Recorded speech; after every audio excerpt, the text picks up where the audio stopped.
Hi. Thank you for attending today's reading. Let's begin. My birth. I'm not really sure why I've decided to post this. I suppose it's an entertaining in a reality TV. White trash kinda way. On mobile, so sorry for any weirdness. I, 26F, was born in a barn. Why, you ask? Well, my mother had my older sister earlier than she should have. 17. And immediately got pregnant with me. Now she was raised by my grandfather, who was strict, scary and racist. Important for later. When my grandmother suspected the second pregnancy, she told my mother that she needs to get an abortion. Now granted, I'm glad to be here, but part of me agrees with my grandmother's reasoning. My mother had fallen in with the wrong crowd, and at 17 with a child and a developing drug problem. She was in no position for a second kid when the first was being raised by grandma. So my mother just denies that she is pregnant. She wore baggy clothes and stayed out of the house as much as possible. But she denied being pregnant with everyone, not just my grandparents, with my dad, aunt, her friends. No one knew for sure, but most people suspected, of course. Now my grandma isn't stupid. She knew my mother was staying out and partying and doing all kinds of things you should not do while carrying a child. My grandmother assumed she would have a miscarriage and she might learn her lesson. Well, that didn't happen. One day my mom spent the day taking my older sister for rides on our horse, and went into labor later that day. So I was born in the barn that had been converted into an office area. My grandmother delivered me, and I was estimated at being 5 weeks early with jaundice and severe bruising due to the horse ride. Now by the time the ambulance got to the property, I was already out, and my grandfather was pissed. Because I was so bruised up, I looked like I had a very dark complexion. Now my grandfather, being the person he was, thought my mother was with an African American man, and while the EMTs were making sure she was okay, he was looking for his shotgun. I'd like to note that I didn't know him well as a child, and the one memory I have before he got cancer was going fishing for the day, so I didn't know he was racist till much later. So one EMT is working on my mom, the other is holding my grandfather back, and tiny me was left in the ambulance wrapped in one of those silver blankets. IDK, what they are called. At this point my grandmother is helping calm my grandfather down, and my aunt is just getting home from school. She heard the yelling and saw the ambulance with the doors wide open and tiny me freezing on the metal table. She picked me up and sat in the ambulance until the EMTs came back to rush us to the hospital. Once my mother and I left to the hospital, she called my dad, who was at work. Dad is 10 years older than my mom. They were not dating since my mom found out she was pregnant, and told him to go to the hospital to meet his daughter. And that is how I was born in all its white trash glory. End of story. Next story. There are voice narrators who are forcing writers to write horror stories on Reddit in order to profit on YouTube. My weekly scary stories that I post on subreddits to include scary stories and wholesome no sleep had caught the attention of a moderator on the Discord app group Only the Best Writers, where a collaboration of other writers were also invited to work together and discuss current reader trends. There were 10 other horror writers who were selected for the exclusive Discord group, where each writer had a minimum of 100,000 Reddit post karma points from the various stories that they have posted, and had over 500 Reddit followers. The moderator, who went by the username Medusa Dollar, was a really nice woman who went out of her way to make sure everyone was properly introduced to the group and felt welcomed. Being that we are all writers, it didn't take long for us to start typing away and finding additional information about each other. All of the writers in the group are from the United States and our occupations vary from being professional writers to construction workers, where there are a mix of 5 women and 5 men. Medusa Dollar was proactive in the group where she created icebreaker activities, where we even learned more about each other, like our occupations, ages, and where each other lived. Though we were all talented writers, we all felt like individual islands prior to joining the Discord, and now there was a sense of a community within the group. As the weeks went on, Medusa Dollar started her own narration business where each of our stories would be narrated on YouTube.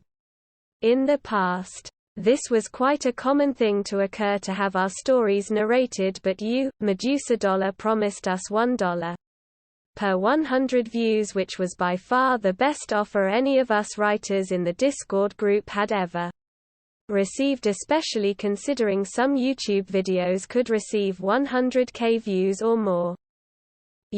Medusa Dollar had us link her subreddit page that contained all of her YouTube links at the bottom of our stories, so our readers could access her YouTube account. All of the Discord members in the writers group would check their respective YouTube narrations, and we would all comment on how the number of views would rise each day.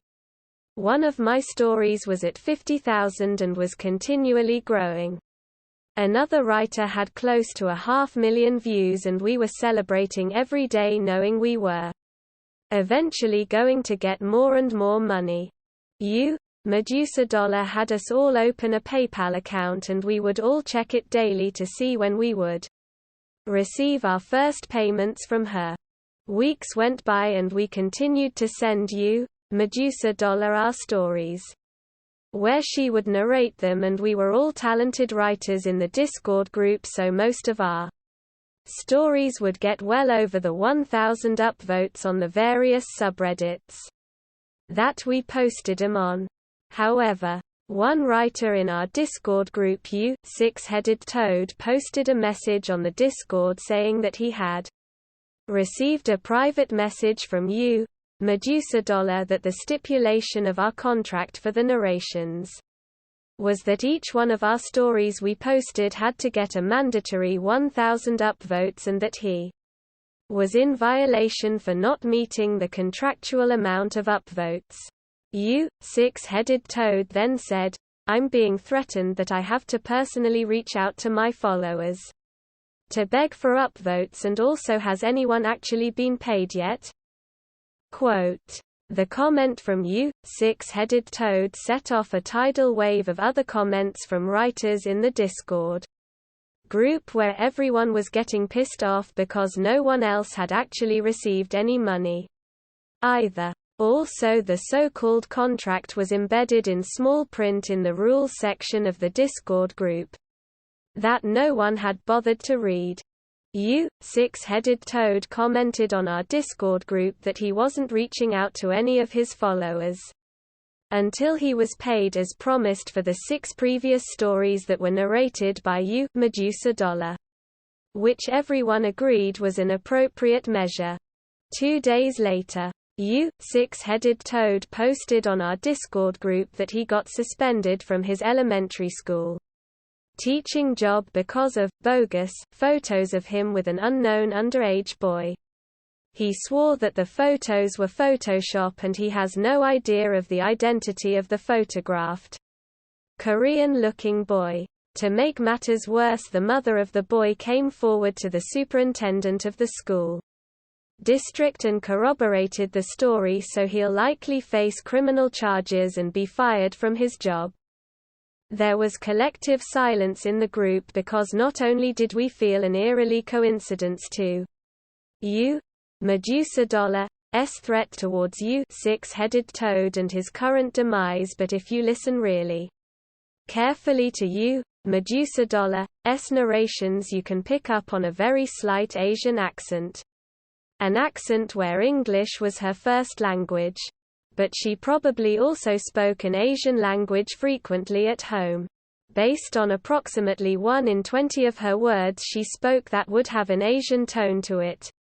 It kind of reminded me of watching the movie, The Goodfellas, where you could tell the characters' first language was English, but they talked with Italian slang mixed in. With all the stuff going on with you, six-headed toad. Medusa Dollar sent him another private message saying that his most recent story was still below the 1,000 upvote mark and that he needed to fix it immediately or there would be consequences. Six-headed toad posted that message on our Discord group in a panicked state saying, "I can't even go to the grocery store without someone calling me a pervert for something I had no involvement in, and now I'm be threatened with consequences if I don't get more upvotes on my story.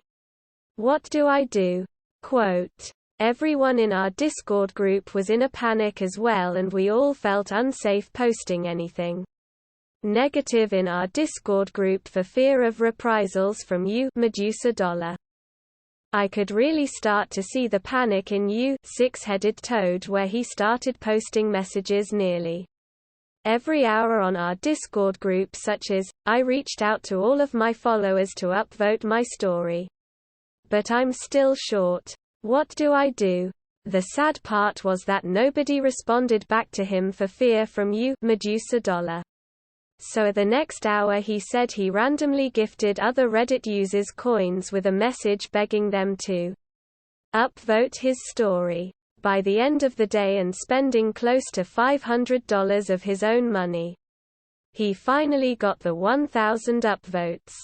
I could only assume that Medusa Dollar's motivation for the 1,000 upvotes was for her listeners to see that she only gets the best quality stories and also to force us writers to write good quality stories. But also she is a deranged psychopath who has control issues. Six-headed toad messages changed gears to him being suspended at work to him pressuring the police to further question the unknown Korean woman and her son, who he apparently had an inappropriate relationship with based on the bogus photos. Today is Friday and Medusa Dollar posted on the Discord group that our stories must be posted by Monday morning. Quote, "The joy we all once received from entertaining our readers on Reddit has now turned into absolute fear. For we know that we have to get at least 1,000 upvotes or else Medusa Dollar will do something to terrorize us." The scariest part that we all learned from six-headed toad's situation was that Medusa Dollar knows everything she needs to know about us, which includes our names, where we lived, where we worked and our families. So we couldn't even just leave Reddit and stop writing. Monday came and we all posted our stories on our chosen subreddits. Then each one of us vented on the Discord group saying things like, "My story is crap because I felt so pressured," or, "I'll be lucky if I get 10 upvotes." It seemed like last week we were all waiting to see how much money our narrations would bring us. But now not only did none of us expect any money, but we were much more worried about if our individual stories would get the minimal 1,000 upvotes, so we wouldn't be terrorized. So now everyone's posts on the Discord group were for given updates on the status of their upvotes. For some, the upvotes were trending to a point where they would exceed the required upvotes, but for about 2 others they knew they were far short and were going to have to rely on some desperation tactics to gain more upvotes. Fortunately for me, I knew that I would be fine for this week because I had a good quality story already written about a month ago that I was holding on to. But I was more concerned about the following week. Six-headed toad had posted on the Discord group that the photos were taken to the police crime lab, where indeed they were determined to be Photoshop. Also, You, Six-Headed Toad said that the original Korean women who had stepped forward had also vanished. He went on to say that the damage has been already done and he will always be labeled as a pervert in his school district even when he gets reinstated in his job. Today is now Friday and You, Dark Knight Killers, who had only gotten 500 upvotes, posted that when he returned from work yesterday his house was burnt down by a suspected arsonist. To try keep herself safe, You, Feminine Rocky has been sending random Redditors lewd pictures of herself to try to garnish more upvotes because You, Medusa Dollar had been threatening her but hasn't done anything drastic yet.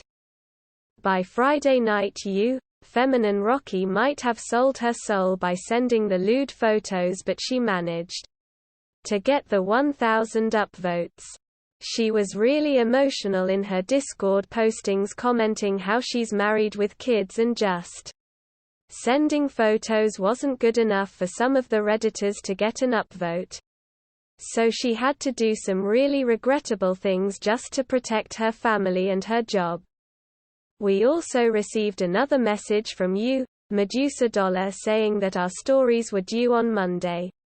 The whole week, I was working on a story about being the only passenger on a plane and landing in an abandoned airport. It wasn't my best and it wasn't my worst story that I have written. But it had hope. Everyone else on the Discord group were posting that they couldn't come up with any good stories because they were too stressed out to think clearly. 6 of the Redditors on our Discord group had deleted their Reddit accounts and their Facebook accounts after I posted my story on Monday. I tried calling each of the 6 Redditors' respective employers, where I was told for each 6 of them that they had abruptly quit. So I have no idea of their whereabouts or what happened to them.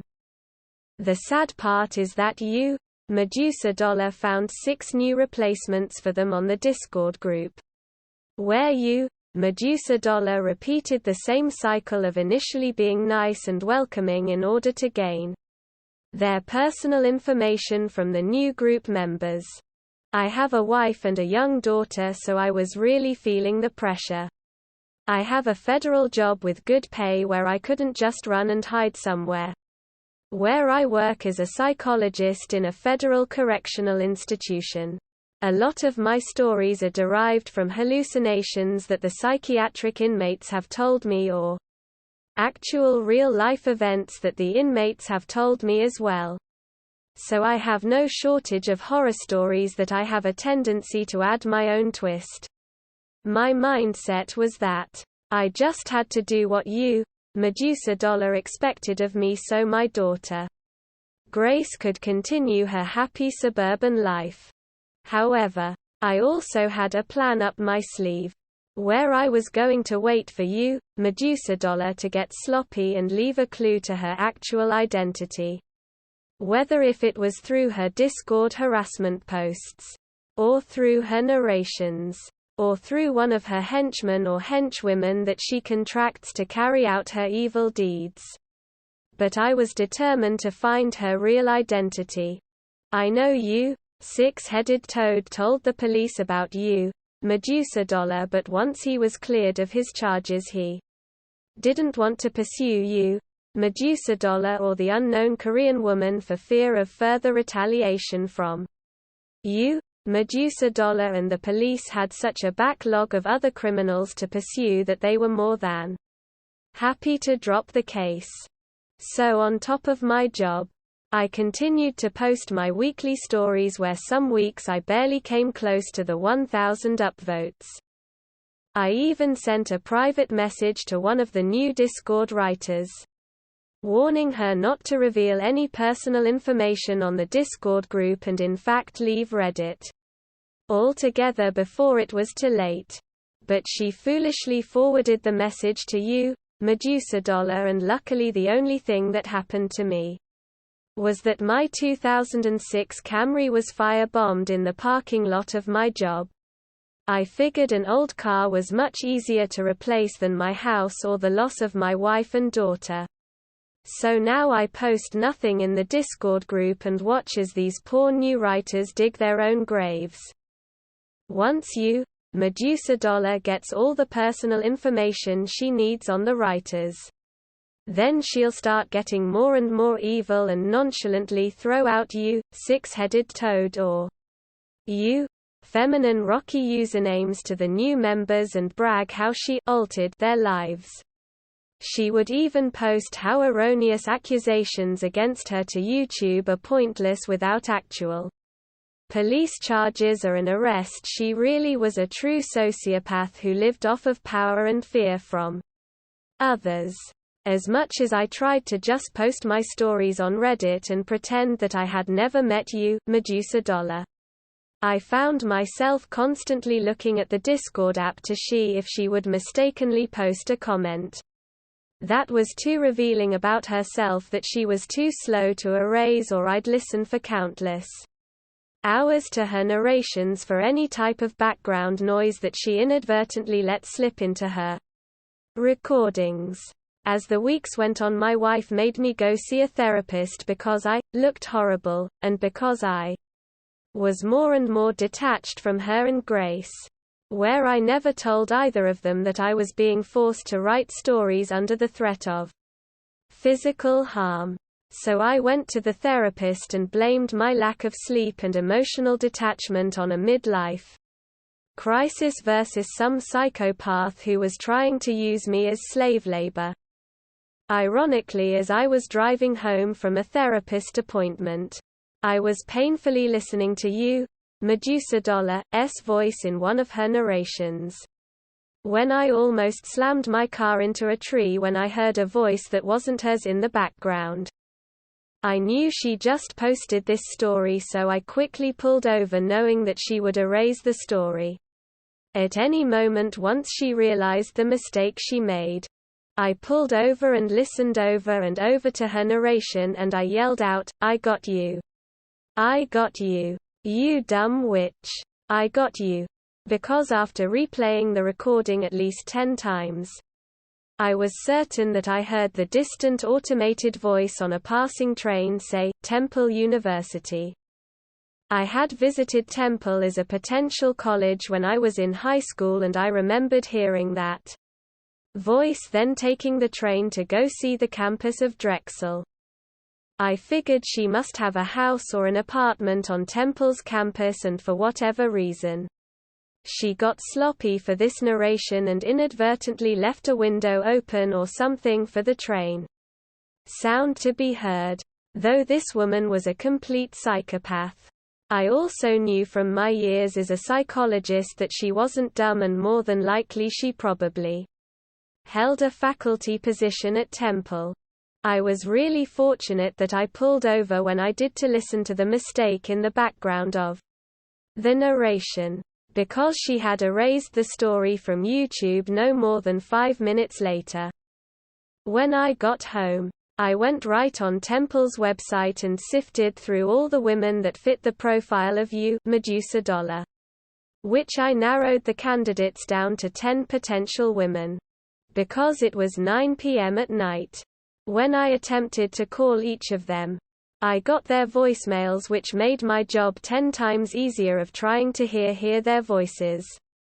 I wasn't a voice expert, but some of the women could be easily excluded based on the pitch of their voices, or more so if they had a distinct accent.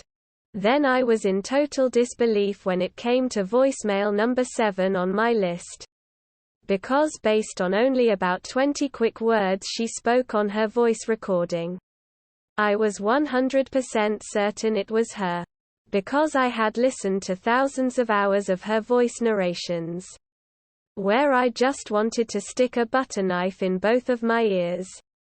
But all those painful hours of listening to her recordings had just paid off. Her name is Mary Kim, and she is an associate professor at the university. Out of all the years I worked as a psychologist in the prison, she wins the prize for being the biggest sociopath. where she thought she could just terrorize people under an alias of You, Medusa Dollar, and never having to show her face, so she could hide and live a normal life. One of her students had actually posted a short YouTube video of her lecturing in front of the class, where I was even more convinced after listening to her lecture that she was You, Medusa Dollar. The next thing I did was reach out to all the current and past Discord group members, and I sent them the YouTube message of Professor Kim lecturing in front of the class. I learned that not a single one of the Discord members went to the police, but instead took matters into their own hands, where they had each devised their own ways to torture You, Medusa Dollar, or who they just call Professor Kim now. You, Medusa Dollar, like me, just couldn't leave her job. So when she gets kidnapped for the weekend, or comes home to her apartment by the train station and finds everything missing, it's no wonder she's developed a terrible stuttering problem and probably couldn't do the YouTube narrations anymore if she tried. End of story. That is all for today. If you want to support my automated channel, feel free to drop a like and subscribe. See you tomorrow.